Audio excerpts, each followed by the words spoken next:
आपने पहला उपन्यास 1962 में लिखा था। 63 में लिखा। तो 63 से आज तक आप लिखते चले आ रहे हैं नॉन स्टॉप। हाँ। आपकी नजर में आपकी जो युवावस्था है, चिरजवानी है, और जो आप जिस तरीके से लिखते हैं उसकी आप क्या समझते हैं कि क्यों आप इतना लंबा लिख पाए? Dedication, discipline? उसकी जो वजह है वो बहुत बारीक है। देखो, मैं बहुत घोर गरीब फैमिली से बिलोंग करता हूँ। My father was a stenographer in Lahore also. हमारे साथ एक खुशकिस्मती यही हुई थी कि वो ब्रिटिश कंपनी में नौकरी करते थे। कैलेंडर केबल कंपनी नाम था उसका। अंग्रेज की कंपनी थी, बॉसेस भी अंग्रेज ही थे, उसमें स्टेनोग्राफर थे। जब पार्टीशन हुई तो खुशकिस्मती ये हुई कि उस कंपनी का दफ्तर दिल्ली में भी था, तो उन्होंने वहीं रख लिया उनको। वो नौकरी बहाल कर दी उनकी, लाहौर वाली नौकरी दिल्ली में। हाँ, कि आप अगर यहाँ ज्वाइन कर लो, वही काम करना है आपने। अब स्टेनोग्राफर के साथ ये होता है कि उसने सारी उम्र स्टेनोग्राफर ही रहना है, कोई तरक्की नहीं है उसकी। तो क्या, हमारे एक ही बेटा था मैं अपने बाप का। 3 बहनें थी मेरी जो उसने ब्यानी थी, बहुत फिक्रमंद रहता था। मेरी शादी बहुत लेट इसीलिए हुई, तेरा क्या है, एक आध लड़की का तो शादी कर लूँ मैं, इस किस्म की। तो मेरे दिमाग में एक कम्प्लेक्स बैठा हुआ था कि अपनी औकात कैसे बनाएं। नौकरी लगी 200 रुपये तनख्वाह की, चपरासी की तनख्वाह होती थी उन दिनों। और बोलो ऐसी नौकरी मैंने की है, इसलिए इतना नाराज होता था कि हमारा घर फिर रहा है, जब अच्छी मिले तो ये छोड़ देना। तो नौकरी ऐसी लसूड़ा चिपका मेरे साथ की रिटायरमेंट पे ही छूटी। तो मेरे दिमाग में, मेरे मन में एक होता है, एक उमंग थी कि मैं कोई ऐसा जरिया, ऐसा तरीका ईश्वर मेरे को सुझाए जिससे मेरी कोई 4 पैसे की कोई सप्लीमेंट्री इनकम बन जाए। बहुत मामूली की तो इच्छा की, लंबा आसमान छूने वाली नहीं। क्योंकि 200 रुपये तनख्वाह मिलती थी। 200 रुपये तो पहली तारीख को बाप का हुक्म होता था, तनख्वाह मिल गई, हाँ मिल गई। माँ को दे दी, नहीं जी अभी देता हूँ, अभी देता हूँ। पहले क्यों नहीं दी? उसको 200 रुपये पूरे ही पकड़ा देता था मैं। किसी ने मेरे से कभी नहीं पूछा भाई तू कैसे, बाकी तेरा 30 दिन कैसे गुजरते हैं। तो उस चक्कर में मैंने कई छोटे मोटे काम मिले। 20 रुपये मिलते हैं ठीक है, 25 रुपये मिलते हैं ठीक है, जो है होने दो। एक फिल्मी दुनिया मैगजीन में कॉलम लिखने लग गया, उसमें 30 रुपये 30 रुपये। तो लिखने का ख्याल कैसे आया कि मैं लिख सकता हूँ? लिखने का मेरे को शौक था। मेरा लिखने का और टाइप का तरीका था। मैं उर्दू के राइटर्स पढ़ता था, उर्दू में ही पढ़ता था। तो मेरे ऐसे ही खाली बैठे होते हैं, मेरे मन में आता था कि मैं इसको हिंदी में लिख के देखता हूँ, बिना झाँके कि जो मैंने पढ़ा है मुझे याद है या नहीं है, कि मैं ठीक वही लिख पाता हूँ या नहीं लिख पाता हूँ। तो फिर एक जोड़ीदार था साथ में, मैं उसको पढ़ाता था, कहता है वही है जैसा था ठीक है। तो मेरे को हौसला होता था। कहता तो तूने कैसे लिखा है, ऐसे करके यहाँ से देख के? नहीं, मैं क्या, मैंने पढ़ ली और दोबारा लिखी। कहता फिर तो तूने अच्छा लिखा है। इस बात से मेरी हिम्मत हो। तो मैं चोरी से कहानियाँ लिखता था, भेजी नहीं कहीं पे। एक बार भेजी तो किस्मत देखो पहली बार ही छप गई मनोर कहानियाँ में। और वो जबकि वो जो सिलेक्ट भी कर लें तो 5-6 इशू के बाद छप सकती है, जुड़ी थोड़ी है अभी छपे। दूसरी किस्मत ये हुई कि करंट इशू में ही छप गए। तो जो मेरे फैले राइटर थे जिनके साथ में उठता बैठता था, उन्होंने कोई रोब नहीं खाया। वो कहता है पता नहीं क्या लिखा तूने, उनके यहाँ तो 6-6 एडिटर होते हैं, उन्होंने रीराइट किया होगा। मैं चुप रहा, क्या बताऊँ। मैं कह जी नहीं, रीराइट नहीं किया, जैसा भेजा था वैसा ही छापा था। तो एक कहानी छप जाने से दाएं बाएं मैं पूछने पर लगा भी कहानी लिखो, छापने लग गए।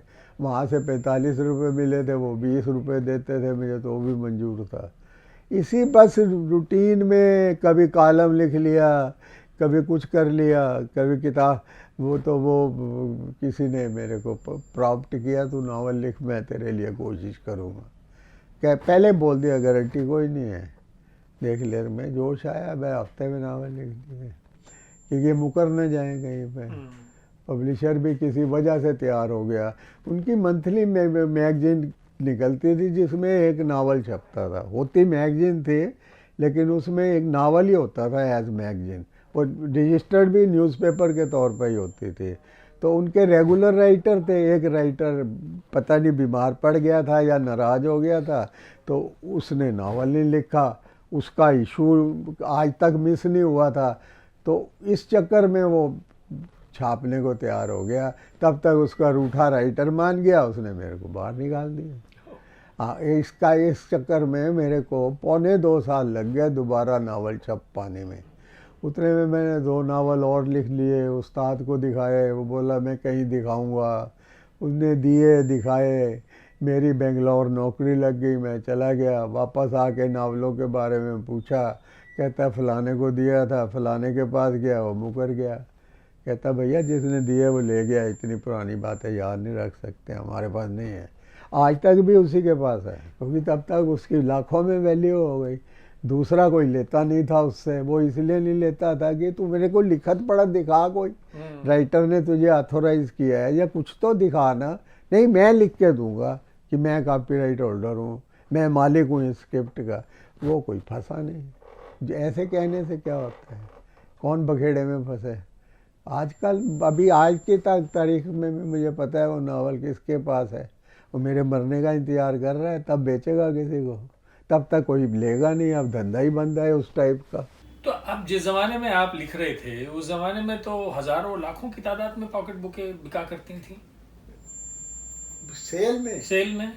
नहीं, इतने तो नहीं था, लेकिन अच्छे थे, अच्छा होता था।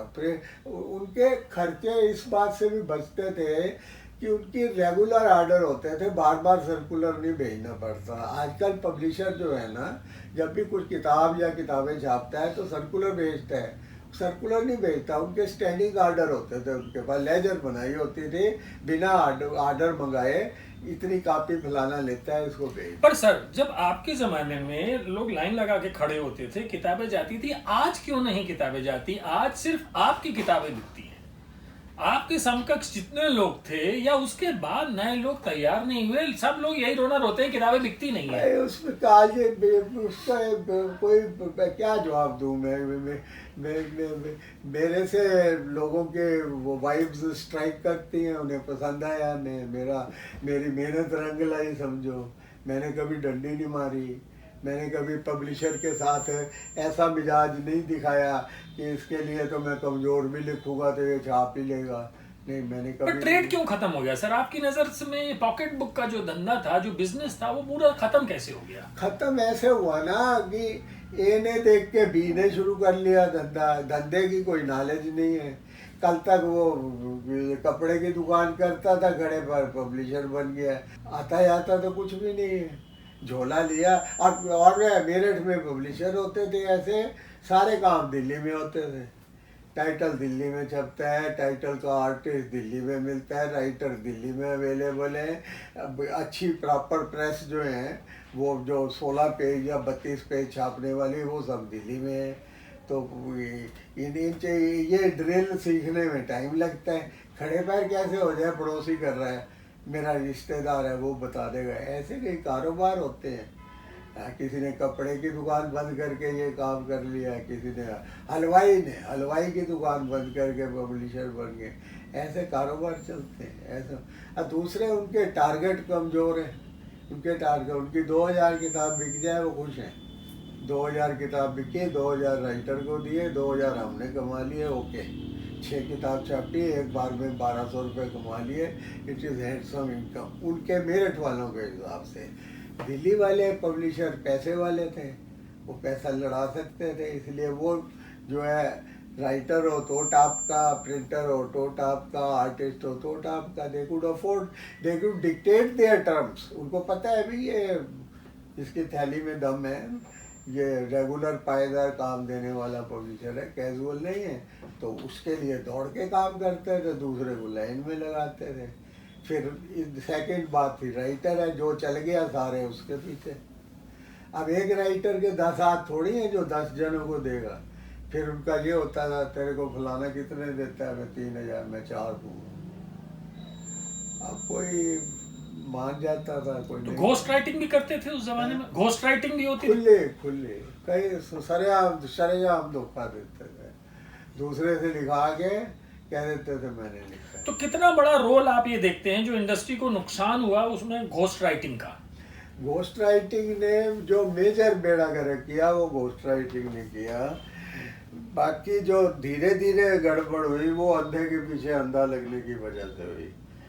घोस्ट राइटर नहीं थे पहले, सिर्फ हिंद पागड़ बुक का एक कर्नल रंजीत घोस्ट राइटर था, लेकिन उसकी किसी को पता नहीं था ये घोस्ट राइटर। कौन थे वो? मखमूर जलंधरी थे, मिलाप में नौकरी करते थे, पत्रकार थे। तो वो 15 साल बाद कहीं उनकी पोल खुली थी ये कि ये लिखते हैं। तो पर वो घोस्ट राइटिंग नहीं, वो नाम बदल के लिखते थे। वो नाम अपना बदल वाली बात ही है, क्योंकि किसी दूसरे ने कर्नल रंजीत नहीं लिखा, एक ही बंदा था उस नाम के पीछे। लेकिन जो ही लोगों को ये पता लगा कि ये नाम नहीं है किसी का, घोस्ट राइटर है, किसी ने मनोज खड़ा कर लिया, किसी ने राजवंश खड़ा कर लिया, किसी ने गुप्तदूत, किसी ने कोई लोगों ने कतार लगा दी। अब देखो ना, नावल तो फिर भी अंत राइटर नहीं लिखना है, चाहे घोस्ट नाम से लिखे चाहे अपने नाम से लिखे। अगर 200 पेज की स्क्रिप्ट तैयार करनी है तो 200 पेज सिर खपाई तो करेगा ना राइटर जो है। तो घोस्ट राइटिंग में फिर ये भी बात थी, ऐसे राइटर भी घोस्ट राइटिंग के लिए तैयार हो गए जिनकी अपने नाम से किताब छपती थी। वो कैसे तैयार हो गए कि तू तेरे नाम से किताब छपेगी तो मैं 2000 दूंगा, मेरे ट्रेड नाम से लिखेगा तो 4000 दूंगा। मेरे को ऐसी कोई ऑफर दे तो मैं उसको कान पकड़ के बाहर निकाल लूँ, वो सुन लेते थे। कईयों को करप्ट किया उन्होंने ये कह के। जो नहीं माना उसको नया बेट दे दिया कि तू हमारे लिए ट्रेड नाम के लिए भी लिख, तेरा भी नावल छापेंगे। अब 2 नावल लिखे एक टाइम में तो एक उसके नाम से छपे, एक ट्रेड नाम से छपे।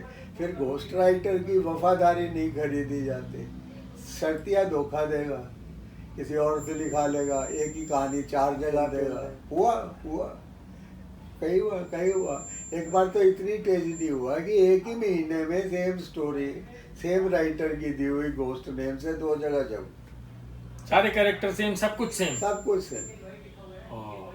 मतलब इतना हाथ जोड़ दिया जी, मैं क्या करूं, मेरी लड़की की शादी थी, मजबूरी थी। ये बात, ये तो अरेस्ट कराना चाहिए। ये कौन अरेस्ट कराए? जिसके अपने मन में चोर है, घोस्ट राइटिंग के लिए अच्छे भले राइटर को गोद में बिठा के तैयार कर रहा है, वो किसको ब्लेम करे और क्या करे।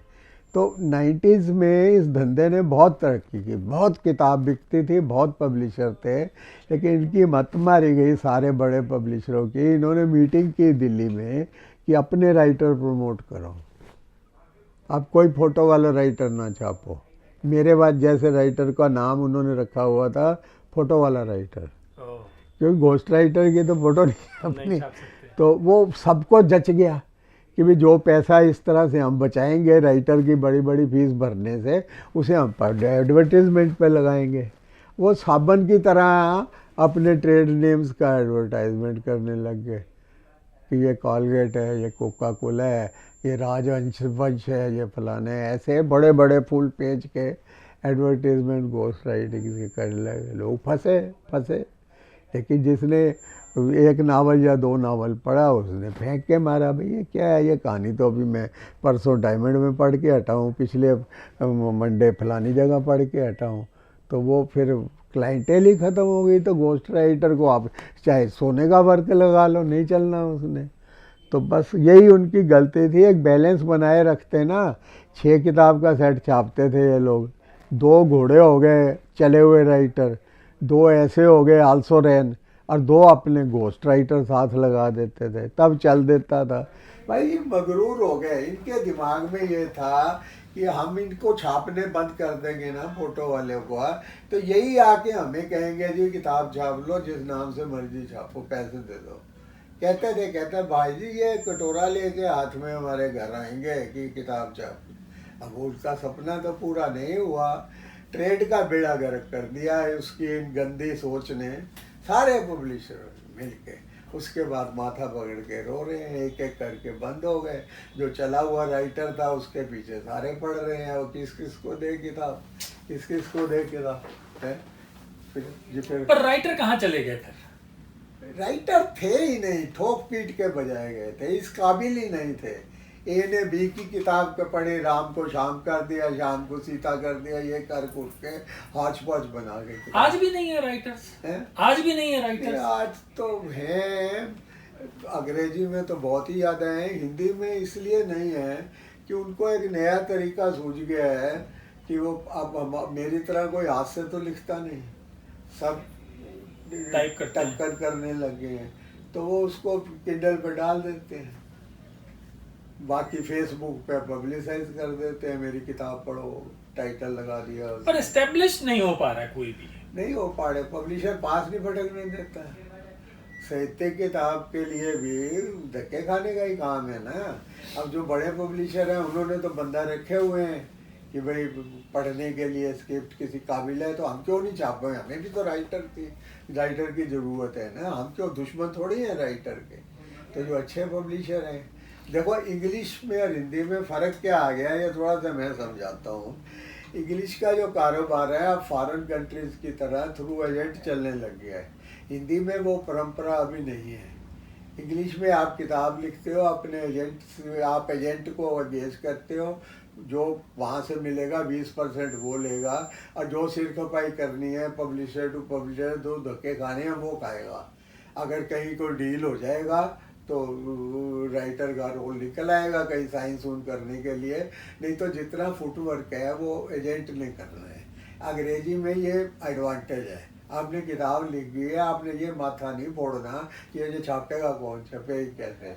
अब अगर एजेंट 10 पब्लिशर से रिजेक्शन देख के वो फैसला करता है भाई तू इस काबिल नहीं है तेरी किताब छपे, तो वो भी कोई और कारोबार ढूंढ लेगा। अमीश त्रिपाठी इस वक्त जो हिंदुस्तान में किसी भी गज से नापने से टॉप पर है। उसकी 15 जगह किताब रिजेक्ट हुई थी पहली, तो उसने भी फिर यही किया था, किंडल पर डाल दी, वो मशहूर हो गई। वेस्टलैंड ने खुद का हम छापते हैं। उसके बाद पहला पब्लिशर था 5 साल पहले 6 साल पहले जिसने राइटर को 5 करोड़ एडवांस किया। डेली पेपर की न्यूज़ थी कि अमीश त्रिपाठी को वेस्टलैंड से 5 करोड़ एडवांस मिला। उसके इंटरव्यूज़ आए, भाई इतने पैसे का क्या करेगा। उसका जवाब बड़ा इंटरेस्टिंग था, कहता सबसे पहले मर्सिडीज खरीदो। और दूसरा राइटर चेतन भगत है, उसको भी वेस्टलैंड ने 5 करोड़ दिए, लेकिन उनके वसूल नहीं होने, अमीश त्रिपाठी के ठीक है। आपको कितने मिलते हैं? मैं तो मांगता ही नहीं, लेकिन मैं वो ये नहीं मैं कबूल करता कि स्क्रिप्ट रख ले बाद में दे देना, अभी पैसे दे, इसीलिए मांगता नहीं। मैं कहते COD deal, cash on delivery, ये स्क्रिप्ट है, ये पैसे है, तो इधर का हाथ उधर दो, उधर का हाथ इधर दो।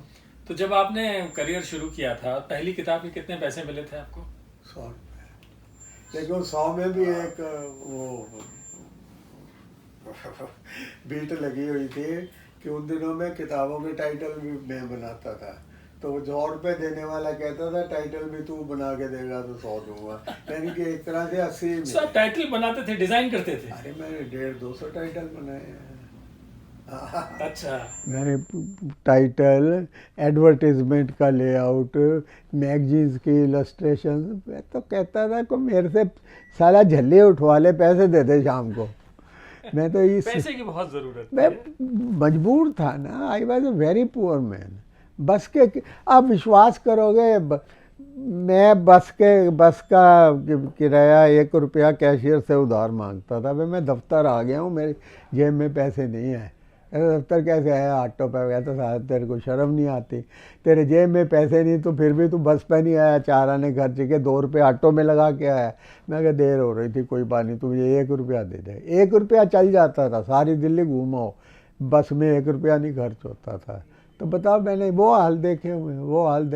मैं DAV कॉलेज में पढ़ता था, कभी शहर से बाहर कॉलेज था, कभी शहर किसी काम से जाता था, 1:30-2 बजे भूख लगाती थी, मैं ढाबे में जाके खाना खाता था, तो जेब में चोरी से हाथ डाल के गिन रहा होता था कि 1 रोटी की और गुंजाइश अभी है कि नहीं है, कि है। तो फिर मैं सोचता था चल वेटर को टिप नहीं दूंगा, रोटी और खा लेता हूँ।